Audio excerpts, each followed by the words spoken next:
frase favorita era: que me odien, con tal de que me teman.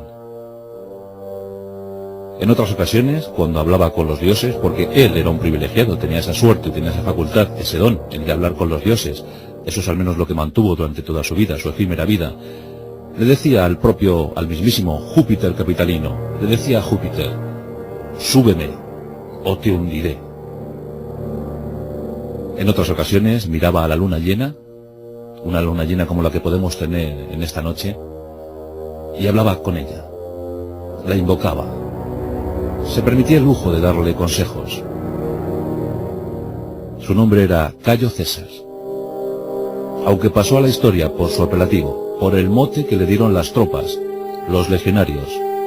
Sí, Calígula no era su nombre verdadero, Calígula era solo un mote. Y todo sucedió cuando su padre, el gran y culto general Germánico, le llevaba para pasar revista a las tropas. Él tenía tan solo 3 o 4 añitos. Su padre era perfecto, era un general perfecto, bien musculado, estupendamente valorado por sus legionarios, y le gustaba que su hijo Cayo, le acompañara en la revista de tropas. Bueno, pues el padre Germánico se vestía a la usanza, se vestía como un gran magister militum romano, pero encargó un traje idéntico para su hijo. Imagina la situación: Germánico, subido en su caballo, majestuoso, y a su lado un pequeñín de 4 años, pero ya vestido como un legionario, con su coraza, con todo perfectamente. Los legionarios le llamaban Calígula, porque Calígula es el diminutivo de Caligae, de las famosas sandalias claveteadas de los legionarios. Así que ese es el verdadero nombre, Cayo César, pero el apelativo Calígula sin duda alguna le superó. Las pequeñas sandalias de aquel muchacho cruel iban a dar mucho que hablar, iban a pisar muchas cabezas, demasiadas cabezas y demasiadas personalidades. Calígula ha pasado a la historia como uno de los emperadores más nefastos de todo el Imperio Romano. Él, junto a Nerón, dieron a Roma una leyenda negra de la que no se pudo sacudir en toda su historia, hasta que finalmente cayó en el año 476 después de Cristo, y todavía aún se seguía hablando de los años crueles y despiadados de aquel infame llamado Calígula.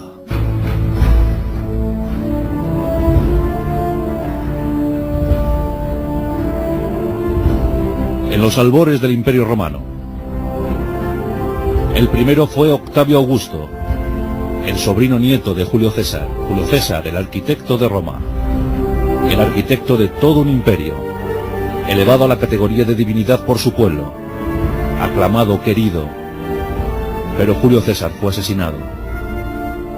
Tomó el relevo Octavio, y Octavio cogió perfectamente todos los planos, todos los guiones, todos los diseños de Julio César, y con ellos levantó un imperio. Finalmente, en el año 14 después de Cristo, Octavio Augusto era envenenado por su mujer. Livia le suministró aquellos higos venenosos, higos que pondrían fin a la vida del primer emperador. Octavio Augusto murió sin un heredero, pero con algunos hijos adoptivos, con algunos que ya estaban dispuestos para sustituirle. Los hijos de Livia iban a dar mucho que hablar. Tiberio tomó muy gustoso el mando del imperio.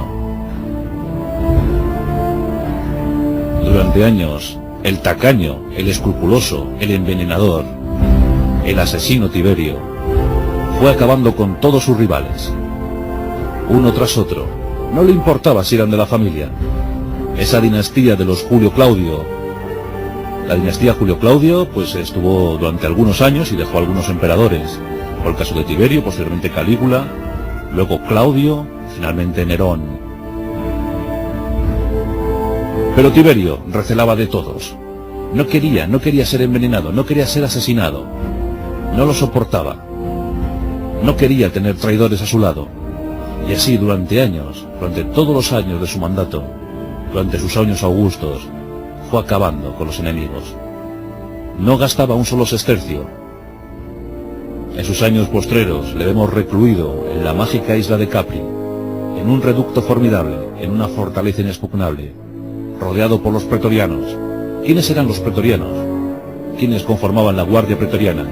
Eran los legionarios elegidos, los legionarios palatinos, los que custodiaban al emperador. Una guardia creada por el propio Octavio Augusto, y que daría mucho que hablar en nuestra historia, como luego veremos. Los pretorianos custodiaban fieles y celosos a su emperador.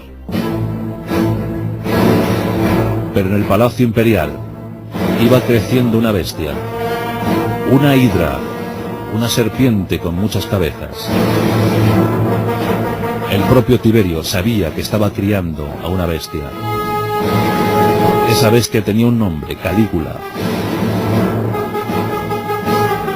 Mientras Tiberio se afanaba por levantar un imperio, por consolidarlo, por darle más brillo, Calígula iba preparando ya sus malvados planes, iba preparando su futuro. Él iba a ser el gran emperador, aquel que todos esperaban. Por fin, el hijo de Germánico, el adorado, el aclamado Germánico. Germánico también había muerto envenenado a la edad de 34 años. Y todo esto Calígula lo había analizado escrupulosamente. Había visto caer a su alrededor a todos los miembros, o casi todos los miembros de la familia. Los conspiradores, los traidores, o algunos inocentes que simplemente habían muerto por el hecho de tener alguna opción a ser emperador. Calígula lo había analizado todo, lo había estudiado todo. Él no cometería errores. Era consciente de la fatalidad de su linaje. Entre los romanos ya se había acuñado alguna leyenda. Se decía que cada emperador tendría una desgracia en su historia, en su biografía. Octavio Augusto había perdido 3 legiones en Germania, y eso lo comentaba el pueblo como auténtica fatalidad. Pero es que a Tiberio se le había hundido un anfiteatro con centenares de muertos. Cada emperador tendría una historia negra. Y Calígula sabía que también tendría la suya. Lo que ni siquiera podía sospechar es que la historia negra asignada para Calígula era el propio Calígula. Un joven enfermizo, un joven feo. Su fealdad le abrumaba, le acomplejaba. Era alto, espigado, pero desgarbado. Unas piernas zancudas y además con el vello que le cubría todo el cuerpo. Eso siempre le provocó muchísimos traumas, muchos desaires. Por si fuera poco, la calvicie le empezaba a dominar. Aquel que tenía que ser César, César significa cabellera, era calvo, tenía una calva demasiado visible. Procuraba esconderla, se colocaba pelucas, no quería que le vieran. Y desconfiaba de todo aquel que le miraba con aires de superioridad. Sí, Calígula empezaba ya a gestar sus futuras venganzas. Siendo adolescente, se colocaba esa peluca, se vestía como el vulgo, como la plebe, y se escondía por las calles de Roma. Él había nacido en Anzio, en la actual Anzio, y había nacido un 31 de agosto del año 12. Por tanto, siendo adolescente, encontrándonos en la década de los 30, ya inicia sus aventuras por las calles perdidas de Roma. Le gustaba mucho frecuentar los prostíbulos. Era amigo de las prostitutas. Pero sus tendencias sexuales eran ambiguas, porque tanto le gustaba una cosa como la otra. Disfrutaba del sexo, sí, pero de una forma salvaje, de una forma atroz, golpeando a sus amantes. Ya empezaba ahí a practicar la tortura. Encontramos casos parecidos, pues a lo mejor buscando en la historia de ese siglo XVI ruso con Iván IV el Terrible. Jovencitos, rodeados por el poder, amparados por ese mismo poder, y que disfrutaban enormemente con la maldad. Sí, Calígula tenía la mirada atravesada, tenía la mirada perdida. Lo único que le proporcionaba placer era el daño ajeno, era hacer, sentir, padecer el dolor a los demás. Años más tarde, cuando torturaba a sus víctimas, Decía siempre a los verdugos: hiérele, hiérele, y haz sentir la muerte en él. Haz que sienta la muerte. Entre el año 33 y el 39 se casó en 4 ocasiones, mejor dicho, en 5, 4 legales y una boda tolemaica con su propia hermana Drusila. Aún así, sus mujeres no tuvieron suerte. 2 fueron repudiadas de inmediato. Nos referimos a Claudia o a Livia. Otra murió pronto, murió en un parto. Es el caso de Paulina. Mientras que Milina, pues aguantó un poquito más porque realmente estuvo enamorado de ella. Milina o Milona. Cuando se casó con Milona, esta estaba embarazada de 8 meses. Todo el mundo sabía que el hijo que estaba esperando Milona no era de Calígula, pero a él le importó poco porque cuando nació, fijaos hasta dónde llegaba su maldad, cuando nació fue una niña. Y le gustaba a esa niña, le gustaba pensar que esa niña era suya, simplemente porque se fijó en el pequeño detalle de que a la niña, a la que puso de nombre Drusila, Julia Drusila, pues le gustaba arañar los ojos a otros niños. Eso le satisfacía plenamente, y por eso pensaba que la hija era suya, sin duda alguna. Una niña que le gustaba ya provocar el mal, el daño en los demás, debía ser hija de Calígula.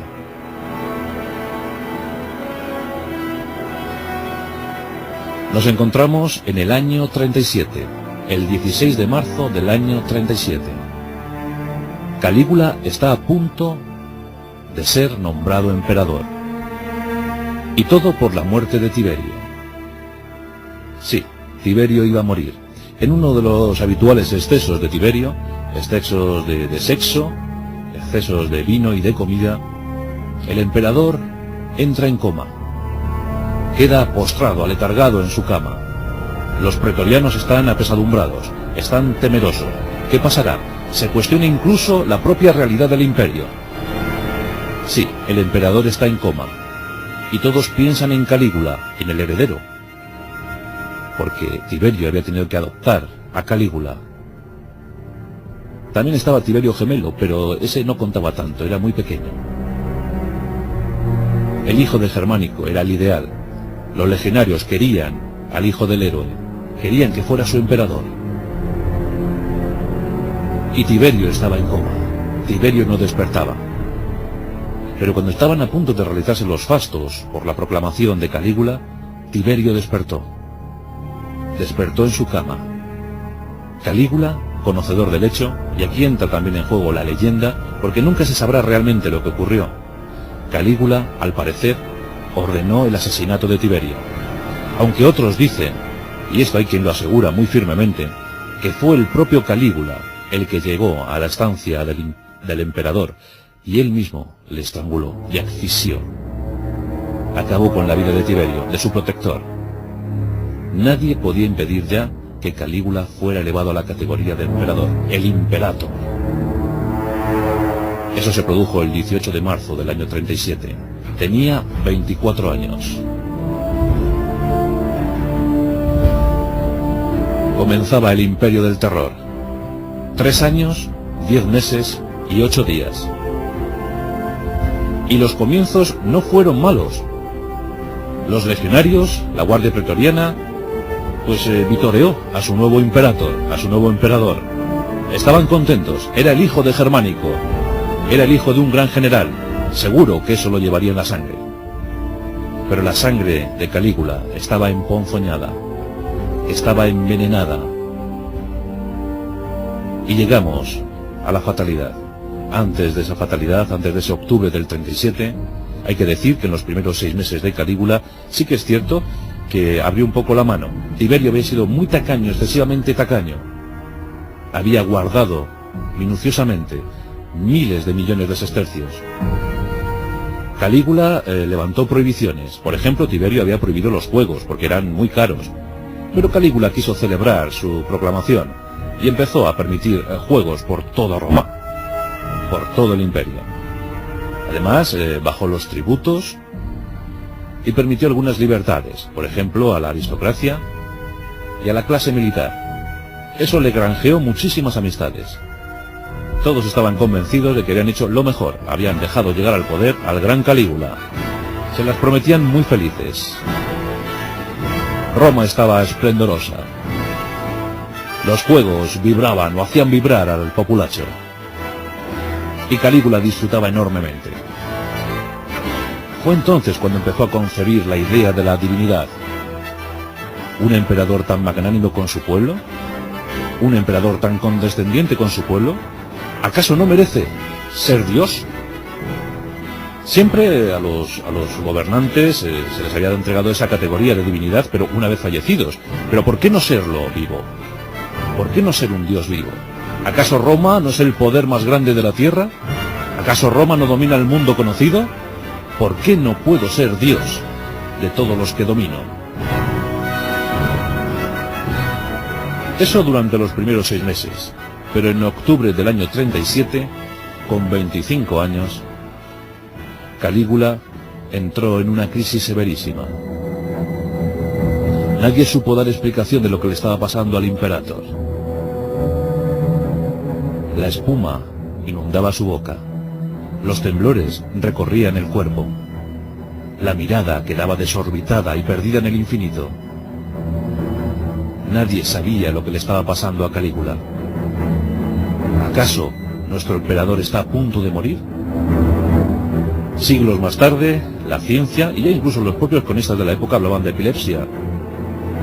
Pero hay 3 hipótesis para explicar la fatalidad que inundó el cerebro de Calígula. Una nos hablaría de la encefalitis, una inflamación aguda, severísima del cerebro, para la que entonces no había cura posible. La encefalitis ponía a la víctima, ponía al enfermo al borde de la locura. Esa es una de las explicaciones que se ha dado al comportamiento de Calígula. Otra hipótesis nos hablaría de la esquizofrenia. Tampoco había explicación. Los esquizofrénicos incluso se creía que estaban tocados por los seres endemoniados.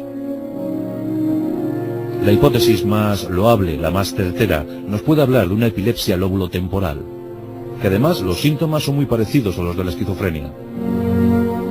Esa epilepsia acompañaría a Calígula durante toda su vida. Tuvo frecuentes accesos, tuvo muchas recaídas, y siempre tardaba horas, días en recuperarse. Y después de cada ataque de epilepsia, volvía con más ferocidad al mundo real. Apenas podía dormir. Tan solo el día que lo conseguía podía dormir unas 3 horas. 3 horas era lo máximo. Y además 3 horas llenas, cubiertas por la pesadilla, cubiertas por mente disparatada, cubiertas por un sentimiento de maldad. Monstruos que le visitaban cada noche. Él decía: me vienen a visitar los monstruos y me indican que siga dominando, matando, odiando. Como podéis observar, una mente atormentada, una mente llena de traumas, posiblemente infantiles, una mente llena de complejidad. ¿Pero estaba loco Calígula? No hay que descartar ese tema, no hay que descartar esa hipótesis, pero también hay que pensar que era una época llena de rencor, llena de traición, llena de sublevaciones. No hay que descartar entonces que Calígula lo único que pretendiera fuera limpiar de enemigos todo su entorno, tal y como había hecho Tiberio, tal y como había hecho Octavio. Pero lo llevó a un extremo tan cruel que no es de extrañar que haya pasado por eso a la historia. Fijaos que él, como os he dicho, era alto, desgarbado y velludo, con todo el cuerpo cubierto por el vello, y calvo. Y esto provocaba que mirara con envidia a los jóvenes, a los propios jóvenes de su edad, que tenían una hermosa cabellera. Cuando iba por una calle y veía a un joven de hermosa cabellera, ordenaba inmediatamente que le pelaran al cero, que le dejaran calvo como él, que nadie tuviera una cabellera hermosa. Por ejemplo, prohibió, bajo pena de muerte, la palabra cabra. No se podía pronunciar la palabra cabra en su presencia. Y es muy sencillo. Él pensaba que se parecía a una cabra. Las cabras, que eran patilargas y velludas, pues él cuando las veía, cuando las visionaba, tenía la sensación de ser como ellas, de ser una cabra. Por eso cada uno que dijera cabra, moría ejecutado. Así era la mente de Calígula. Comenzaron los desmanes desde ese octubre del año 37. En tan solo un año de mandato se gastó 3.000 millones de sestercios.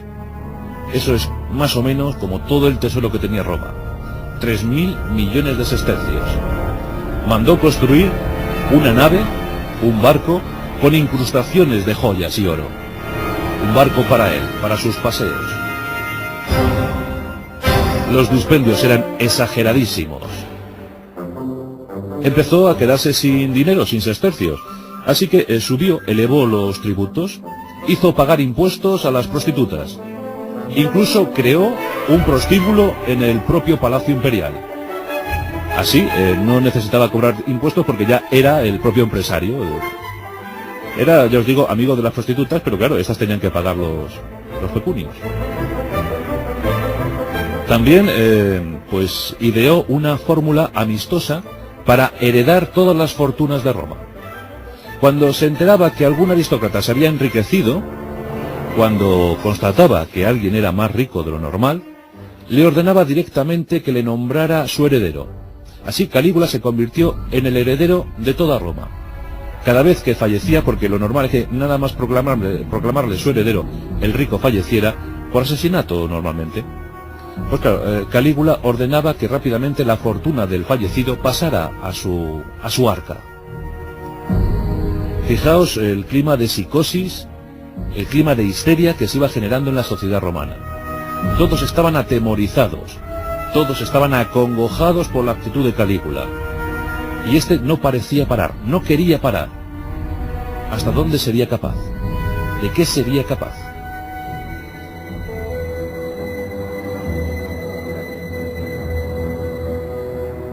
Calígula el temible, Calígula el temido, Calígula el insaciable, se fijó en su hermana, en su querida hermana Drusila. Con ella concibió un imperio grande, inmenso, dominado por los dos dioses. Sí, porque iban a ser dioses. Drusila quedó embarazada. Fijaos la circunstancia, vamos a decirlo todo, porque Calígula había practicado el acto sexual con sus tres hermanas. Las tres. Sí. Pues con las dos primeras, luego que la condenaría, por cierto, a cárcel, a prisión en una isla recóndita. Bueno, las dos primeras nada, pero la última, Drusila, la más joven, pues Calígula estaba enamorado profundamente de su hermana. Y se casó con ella, como no estaba permitido casarse entre hermanos, pues buscó en los rituales ptolomaicos, los rituales llevados por Alejandro Magno a Egipto, y buscó en Egipto la solución a su problema. Y encontró que efectivamente en esos rituales ptolomaicos los hermanos se podían casar, tal y como lo había hecho Cleopatra y su hermano. Bueno, pues ordenó un ritual ptolemaico, y se casó con Drusila.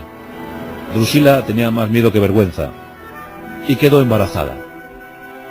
Aquí viene algo terrible en la historia de Calígula. Calígula, que también se presumía que tenía ataques de ansiedad, pues tenía eso, una terrible ansiedad, un terrible estrés por saber cómo sería su heredero. No pudo esperar. Drusila estaba embarazada de 8 meses. En una noche terrible, Calígula se presentó en los aposentos de Drusila. Y sin mediar palabra, o si lo hizo tampoco se supo, rajó de arriba abajo a su hermana.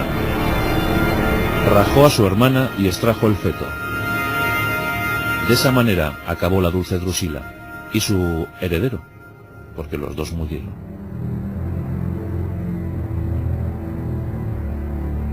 Una historia tremenda. Le gustaba, por ejemplo, ya que estaba muy metido en todo lo que fue la sociedad alejandrina, la sociedad ptolemaica en Egipto, le gustaba disolver perlas y tomarlas con vinagre. Cogía un vaso de vinagre, disolvía las perlas y se lo tomaba. Pensaba que le venía muy bien, porque lo había aprendido de lo que hacía Cleopatra. Cleopatra hacía lo mismo, tomaba esas perlas disueltas en vinagre. Bueno, pues durante toda su vida, Calígula estuvo tomando perlas disueltas. Fijaos qué fortuna se vivió el señorito. Perlas con vinagre, eso es lo que tomaba, era su bebida favorita. Pero también le gustaba comer, y comía con una de sus mayores distracciones. Esta distracción no era otra sino la de colocar presos delante de su mesa, y mientras que él ingería las viandas, mientras que él bebía vino, pues se reía a mandíbula batiente viendo cómo torturaban a esos presos. Queda reflejado en una crónica que en una ocasión mandó cortar las manos a un preso, y con esas manos ordenó crear una especie de colgante, un colgante que colocaron en el cuello del infortunado. Hicieron a este pobre hombre pasearse delante de la mesa de Calígula, y este, pues mientras que veía al preso desangrarse, se lo pasaba pipa comiendo y comiendo. Eso cuando no practicaba el acto sexual delante del verdugo y del torturado. Le gustaba mucho deshacer bodas. Fue el caso de su tercera mujer, cuando en el día de su boda estaba a punto de desposarse con el elegido, se presentó en la boda, ordenó parar la ceremonia y dijo: esta mujer será para mí. Y así se la quedó. Cuando tenía un banquete, cuando tenía una celebración y bueno, se fijaba en la mujer de algún amigo, la elegía, la señalaba, indicaba un aposento, se iba con ella, y si no le placía, si no disfrutaba con el sexo, si no le gustaba la señora en cuestión, ordenaba que inmediatamente su amigo se divorciara de ella, porque si no servía para el emperador, pues tampoco evidentemente para él. Todos sentían miedo ante la presencia de Calígula. Había una frase protocolaria, una frase que decían todos los ciudadanos de Roma ante el emperador, que más o menos venía a decir: emperador, yo por ti daría mi vida en el circo. Era una frase protocolaria, no tenía más sentido. Simplemente pues decir que estarían dispuestos a ofrecer su vida por el emperador. Lo que pasa que en presencia de Calígula esto pues no sé si era muy adecuado, porque efectivamente muchas veces tomaba la palabra. Llegaba el aristócrata, el senador de turno, decía la famosa frase: emperador, yo por ti daría mi vida en el circo, en las arenas del circo, y Calígula decía sin inmutarse: hazlo. Y ya os podéis figurar cómo terminaba el senador, o el aristócrata, o quien fuera. Porque era otra de sus distracciones, pues mandar a las minas, o a la construcción de calzadas, a los senadores más reacios a su régimen de terror. Se lo pasaba pipa. En una ocasión, ante la inauguración de un puente, invitó a muchísimos notables de la ciudad a subir a un barco, a su gran barco, a su barco con incrustaciones de metales preciosos, oro, plata, joyas. Y cuando estaba el barco a rebosar de gente, en mitad del río, ordenó lanzarles a todos al agua. Los lanzaron al agua. Muchos murieron ahogados, otros intentaron subir al barco, pero bueno, la orden que dio Calígula fue: ¡darles con los remos! Y así, cientos, miles de víctimas durante esos casi 4 años. Claro, un hombre tan grande tenía que ser una divinidad, tenía que ser un dios, el alter ego de Júpiter, nada más y nada menos. Ordenó levantar un templo en su honor. Era un dios viviente, el primer dios viviente de Roma. Una imagen de oro, una estatua de oro, un fiel reflejo de Calígula. Hombre, supongo que algo más retocada, ¿no? La orden era muy tajante. Todos los días la estatua debe ser vestida con un ropaje idéntico al que yo me ponga.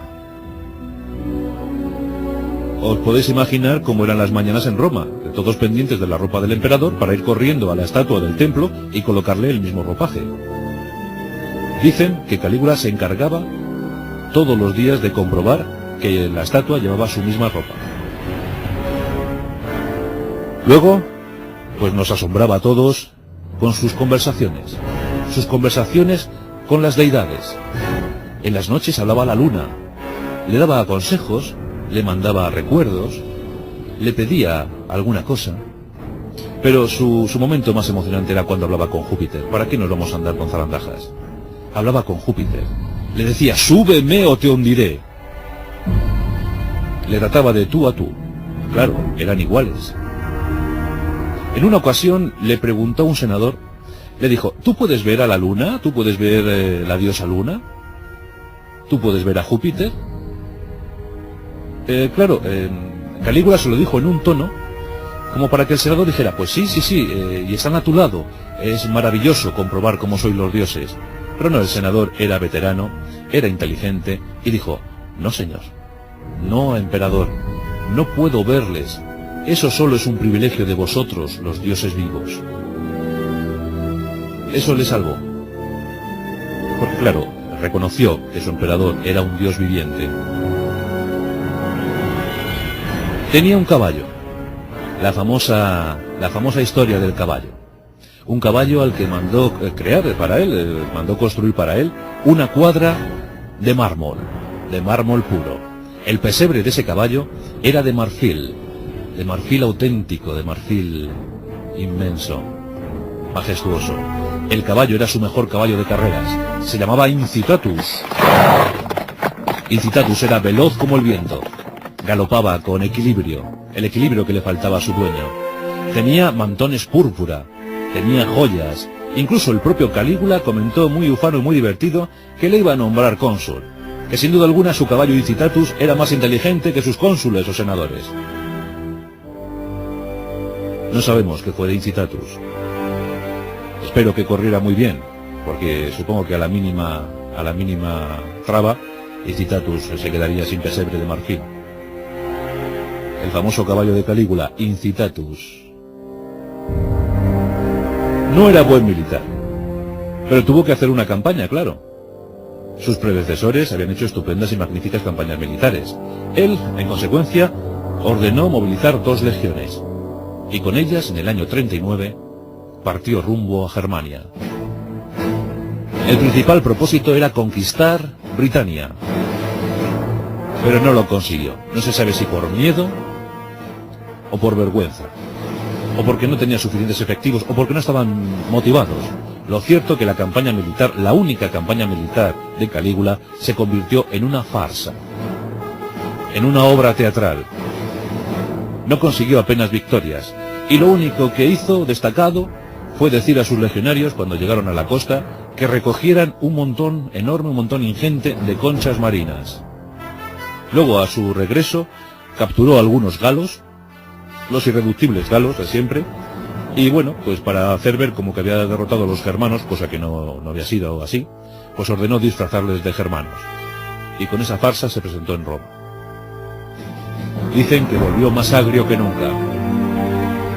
Había fracasado como militar, y su padre, Germánico, su padre, había sido el mejor militar de Roma. Calígula estaba atormentado, comido por la enfermedad, comido por la locura, y encima fracasado como hijo al no poder emular al padre. Estaba destrozado, ya no estaba con él Drusila. No tenía nada a lo que aferrarse. Y empezó a cebar su odio con la población de Roma. Ejecutaba, masacraba, torturaba. Los pretorianos no lo podían soportar. Veían comprometida incluso su propia existencia. En una de las últimas conspiraciones, los pretorianos entraron en conjura. No le vamos a consentir, no le vamos a permitir ni una sola más. Nos encontramos en el mes de enero del año 41. Calígula, Cayo César, tiene 28 años. Tan solo 28 años. Y a sus espaldas miles de víctimas. Después de la celebración de unos juegos palatinos, Calígula se dirige hacia sus estancias, hacia sus aposentos. En un estrecho pasillo le esperan algunos miembros de la Guardia Pretoriana. Sin esperar más, viendo cómo llegaba el cuerpo de aquel larguirucho emperador, de aquel cruel emperador, un legionario le seccionó parte del cuello. Otro le hundió su espada en el pecho. Y finalmente hasta 30 cortes recibió Calígula.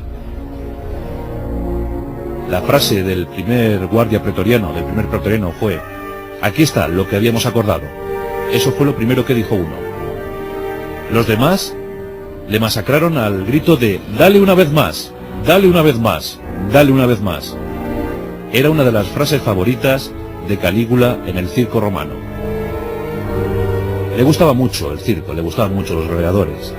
Una de sus distracciones, por cierto, era cuando daba el sol, cuando el sol se presentaba con su máximo poder, era quitar los toldos para que el sol cayera a plomo entre la muchedumbre. Se provocaban insolaciones, se caían los cuerpos y Calígula lo pasaba muy bien. Otro de los juegos era lanzar alguna riqueza, algún oro, sobre los senadores para provocar avalanchas humanas y que murieran decenas de personas. Y su frase, dale una vez más, con esa murió el terrible, el déspota, el cruel Calígula. Los pretorianos buscaron por palacio. Calígula había muerto. Las siguientes víctimas de los pretorianos fueron la última mujer y la hija de Calígula. Esa misma noche murieron los tres. Pero el imperio estaba comprometido, porque ya se hablaba de voz en grito, ya se hablaba muy alto sobre la restauración de la república. Los pretorianos no lo podían consentir. Era la facción más dura del ejército. No podían consentir que regresara la república. Los pretorianos buscaron porque sabían que había alguien en palacio, alguien que podía asumir el imperio romano, el mando del imperio romano. Y lo encontraron, lloriqueando, detrás de unas cortinas. Era Claudio. Claudio era tío de Calígula. Y Calígula no se había deshecho de su tío porque le divertía mucho. Calígula pues siempre buscaba diversión, y en su tío Claudio la había encontrado. Claudio era cojo, era tartamudo, tenía muchos tics, y eso provocaba la diversión del joven. Eso le permitió a Claudio seguir vivo, y eso permitió a Claudio llegar a ser emperador. Era el único que quedaba con vida de toda la dinastía Julio-Claudio. Los pretorianos lo sabían y por eso le habían elegido como emperador títere. Los pretorianos proclamaron a Claudio. Claudio no fue tan tonto como se pensaba, y durante unos años supo aguantar hasta que finalmente murió envenenado como tantos. Las setas fueron en esta ocasión. La historia del Imperio Romano, la historia de ese primer siglo después de Cristo, la historia del atroz Calígula, las pequeñas sandalias claveteadas que tanto hicieron padecer a las calzadas del Imperio Romano.